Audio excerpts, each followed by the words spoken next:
Hey everyone, कैसे हो? I hope आप लोग अच्छे ही हों। तो क्वेश्चन पेपर में ऐसे क्वेश्चन आ सकता है, निम्नलिखित में से किसी एक कवि का साहित्यिक परिचय देते हुए उनकी प्रमुख रचनाओं का उल्लेख कीजिए। ठीक है, अधिकतम 80 वर्ड। यहाँ पर शब्द आपको बदल सकता है, 80 शब्द, 90 शब्द, 100 शब्द, 5 नंबर का आ सकता है आपका। ठीक है, तो आओ देखते हैं। और 4 ऑप्शन दिए रहेंगे, एक किसी कवि का जीवन परिचय लिखना होगा आपको। जैसे यहाँ पे देखिए 4 ऑप्शन दिए हैं। जयशंकर सुमित्रा नंदन पंत, महादेवी वर्मा, रामधारी सिंह दिनकर। अब यहाँ पर चलिए इस तरीके से इतना तो मैंने बता दिया कैसे क्वेश्चन आ सकते हैं आपके एग्जाम क्वेश्चन पेपर में। हाँ, तो चलो देख लेते हैं कि कमलेश्वर जी का साहित्यिक परिचय आपको कैसे लिखना है। तो सबसे पहले आपको हेडिंग डालना है जीवन परिचय। ठीक है, जीवन परिचय में आपको बेसिकली अगर किसी भी कॉमन व्यक्ति का अगर जीवन परिचय अगर मतलब ऐसे ही दे दिया जाए कि आपको इनका जीवन परिचय लिखना है, तो अब क्या सबसे पहले आपके दिमाग में आएगा कि भाई उनका जन्म कब हुआ था? उन्होंने कहाँ से पढ़ा है?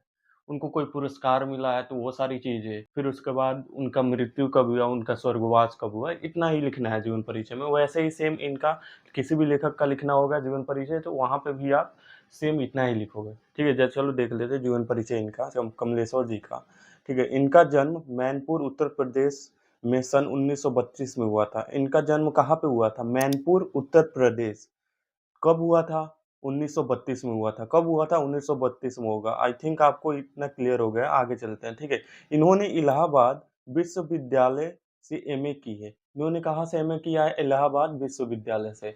इन्होंने किस जगह से एमए किया है? इलाहाबाद विश्वविद्यालय से। ओके, इतना क्लियर हो गया, आगे चलते हैं। इन्होंने दूरदर्शन में अतिरिक्त महानिदेशक के पद पर कार्य किया। इन्होंने दूरदर्शन में किस पद पे कार्य किया? अतिरिक्त महानिदेशक। महानिदेशक का अर्थ मैंने लिख रखा है यहाँ पे, आपको मैं दिखा देता हूँ। महानिदेशक उसको बोलते हैं जो किसी विभाग का सबसे बड़ा अधिकारी मुख्य संचालक हो।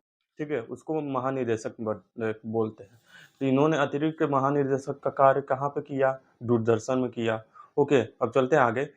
इन्हें साहित्य अकादमी पुरस्कार तथा पद्म भूषण पुरस्कार से सम्मानित किया गया है। अब देख लेते हैं साहित्य अकादमी पुरस्कार किसको दिया जाता है। यहाँ पर मैंने लिख रखा है साहित्य अकादमी पुरस्कार किसी लेखक की बहुत अच्छी किताब या साहित्यिक रचना के लिए दिया जाने वाला पुरस्कार। अब यहाँ पर क्या है अगला?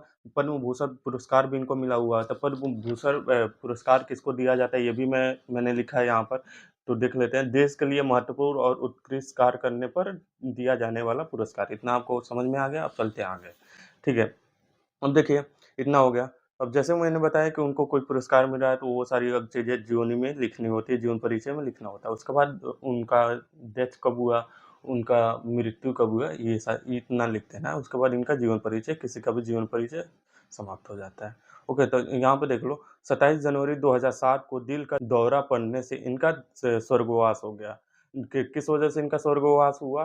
कब हुआ? 27 जनवरी 2007 को दिल का दौरा मतलब हार्ट अटैक आने से इनका स्वर्गवास हो गया। अब प्रमुख रचनाएँ इनकी देख लेते हैं, इनकी प्रमुख कृतियाँ क्या हैं, ये पढ़ लेते हैं।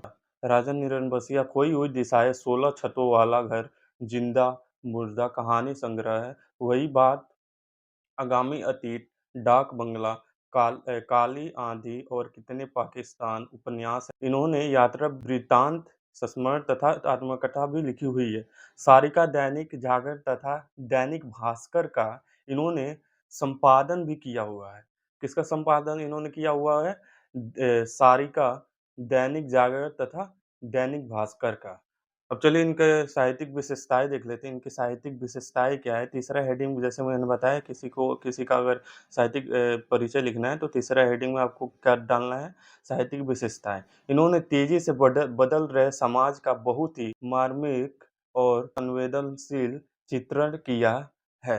मार्मिक का मतलब अर्थ मैंने यहाँ पर लिख रखा है, मार्मिक का अर्थ क्या होता है? मार्मिक उस बात, घटना, लेख, कविता या शब्दों को कहते हैं जो दिल को छू जाए, भावना जगा दे या मन पर गहरा प्रभाव डाले।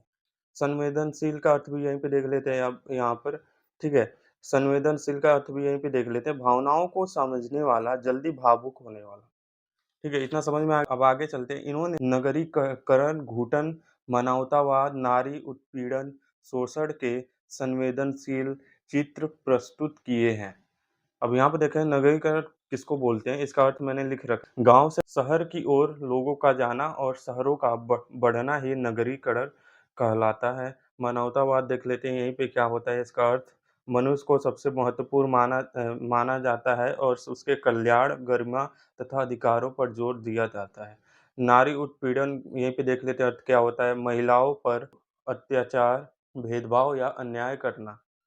ठीक है, इतना समझ में आ गया। इन्होंने क्या-क्या किया है, इन्होंने नवीकरण, घुटन, मानवतावाद, नारी उत्पीड़न, शोषण के संवेदनशील चित्र प्रस्तुत किए हैं अपनी रचनाओं में या अपनी कृतियों में। अब चलते हैं आगे।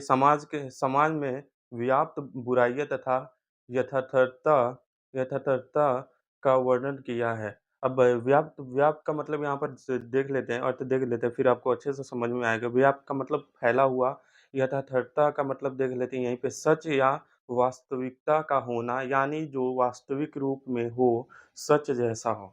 ठीक है, इसको यथार्थता भी बोलते हैं। तथा मानव के परिष्कार के प्रति सजगता दिखाई है। ओके, परिष्कार का अर्थ यहाँ पर देख लेते हैं, किसी चीज़ को साफ, उत्तम या व्यवस्थित बनाना। सजगता मतलब सावधान रहना, ध्यानपूर्वक और सतर्क रहना। ओके।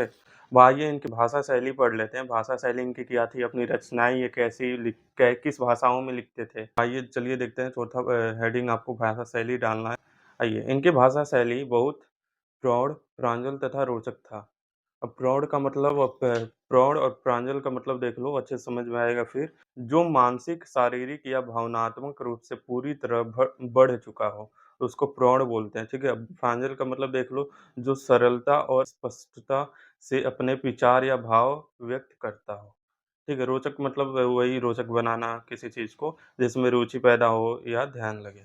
ओके, इतना हो गया आपका, इतना समझ में आ गया होगा इनके भाषा शैली के बारे में, यहाँ तक आप मैंने बता दिया। इन्होंने नए-नए प्रतीकों, उपमानों तथा बिंबों का प्रयोग किया है। तो देखो, उपमानों का मतलब यहाँ पर क्या होता है, उपमानों का मतलब, उपमान वो चीज़ है जिससे किसी विशेष गुण या स्थिति की तुलना की जाती हो। अब चलते हैं आगे। भाषा सहज तथा चुटीली है।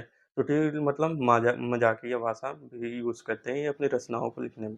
शब्द विन्यास बहुत उत्कृष्ट हैं। इन्होंने अरबी, फ़ारसी, अंग्रेज़ी शब्दों का तत्सम तद्भव शब्दों का प्रयोग कर भाषा को भव्य प्रभाव प्रदान किया है। कई-कई संवाद बड़े हैं पर रोचकता कम नहीं है। मतलब कहीं-कहीं इन्होंने ज़्यादा लिख दिया है, लेकिन रोचकता उस चीज़ की कम नहीं होने दी है। ठीक है? तो यहाँ पर देख लेते हैं, शब्द विन्यास का मतलब क्या होता है। जैसे यहाँ पर शब्द विन्यास है ना, यहाँ पे, इसका मतलब देख लेते हैं, संस्कृत के शब्द जो बिना किसी बदलाव के आधुनिक भाषा में आज आए हों। तद्भव शब्द का मतलब क्या होता है, संस्कृत के शब्द से उत्पन्न, लेकिन समय के साथ रूप या उच्चारण बदलकर आधुनिक भाषा में आए शब्द। अब देख लेते हैं, 2 या 2 से अधिक लोगों के बीच विचारों, भावनाओं या जानकारियों का आदान-प्रदान। ठीक है, इतना आई होप कि आपको समझ में आ गया होगा। ठीक है, बहुत ही आसान था, इतना कोई रॉकेट साइंस नहीं था। इनके बारे में मैंने बता दिया, इनका साहित्यिक परिचय अगर एग्ज़ाम में आता है तो कैसे लिखना है, ठीक है? आई होप करता हूँ कि समझ में आ गया होगा। चलो मिलते हैं अगली वीडियो में, अगर नए हो चैनल पे तो सब्सक्राइब ज़रूर कर लेना।